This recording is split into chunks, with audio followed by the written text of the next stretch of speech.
1st of October this year, Nigeria will be marking its independence. The 50th anniversary of the grant of independence to Nigeria by this country, Britain. There will be much merriment and much celebration. It doesn't take much for Nigerians to party.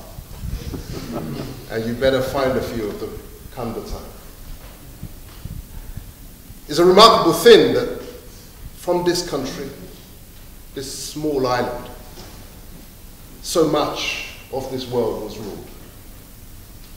It was a commendable act that in 1960, the 1st of October, Britain granted independence to my country. But I'm here not to speak of Great Britain, the country. I speak of a Great Britain. One man and his devoted wife, who stood up to their government at great risk to themselves when their government decided to pursue a line that he thought was thoroughly un-British. The man is Harold Smith. You would not have heard of him. You weren't supposed to hear of him. You were never supposed to hear of his story either. Harold Smith was born in 1927 in Manchester. He was the son of a soldier. His father had fought in the First World War, spent 3 years in the trenches, fighting for British values. He had brought his son up as a fighter also. He had taught him to stand up for good causes and stand up for what is right.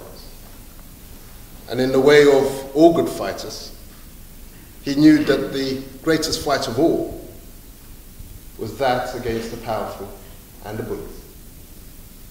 That was the ultimate fight.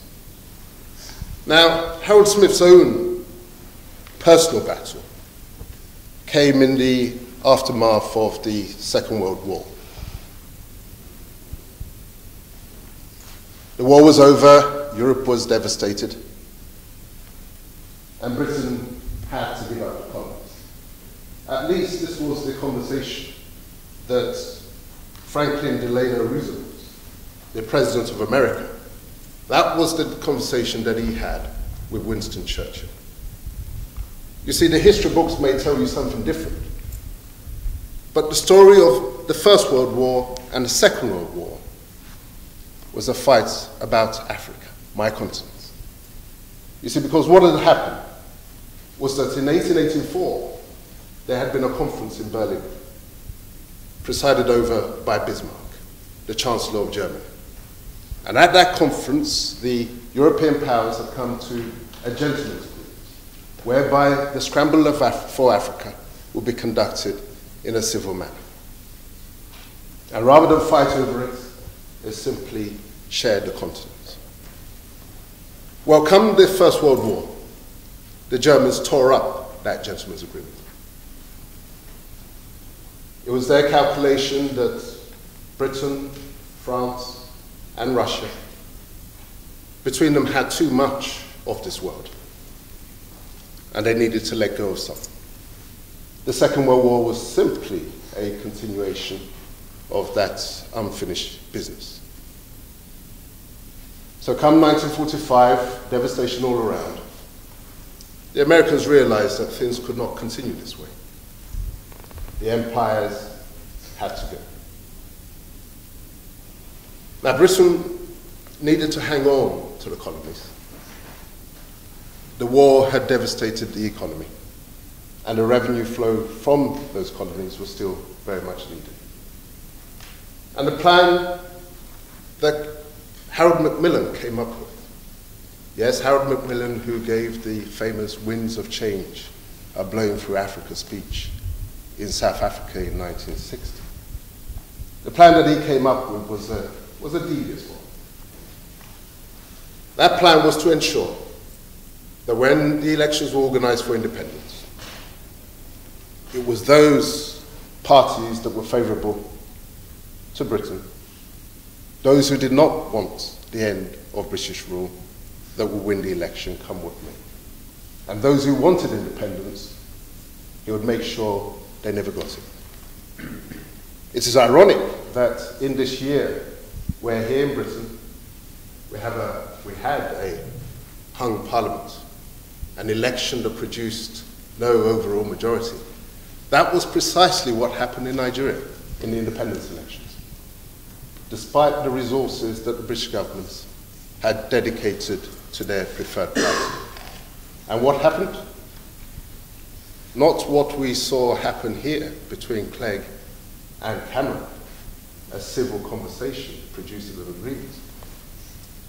Whilst parties were negotiating in Nigeria, the British colonial government went ahead and appointed their preferred party as the ruling party and made the leader president. This was the setting for Harold Smith's resistance. Harold Smith considered the plan to be disgraceful, thoroughly un-British, because you see, he had graduated at Magdalen College, Oxford in 1954. He had read politics, philosophy, and economics. He had lost too much of his faith to pursue his original plan to become a missionary. But he still believed in the power of Britain to do good in this world. That faith was unshaken, at least at that time, until he was confronted with disorder. He had a choice: obey his government or betray his people. Harold Smith decided that he would stand by his people.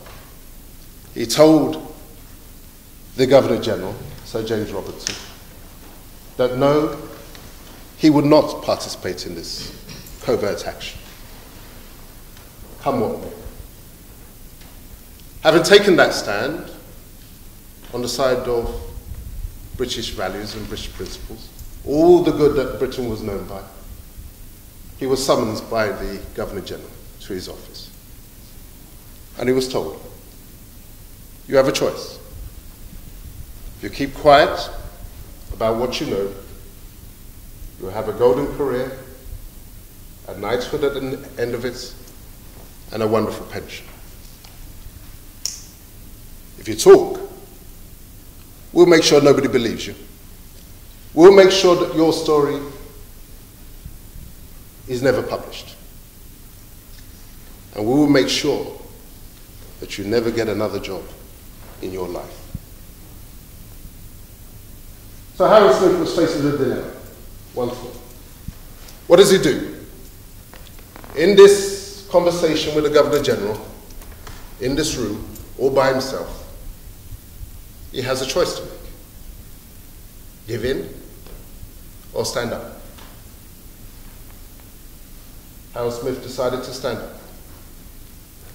Stand up once more on the side of all that is good by British people. Took the decision that he knew that if the people of Britain knew what was going on, that is the decision that they would have wanted him to take.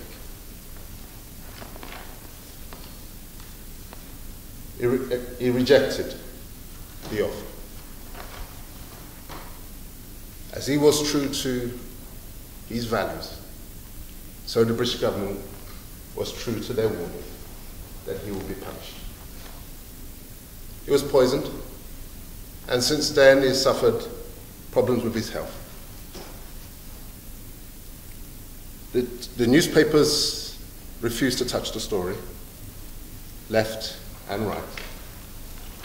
The publishing industry refused to publish his book, Blue Collar Lawman, and know what it takes to write a book, and then get to the end and nobody will touch your story.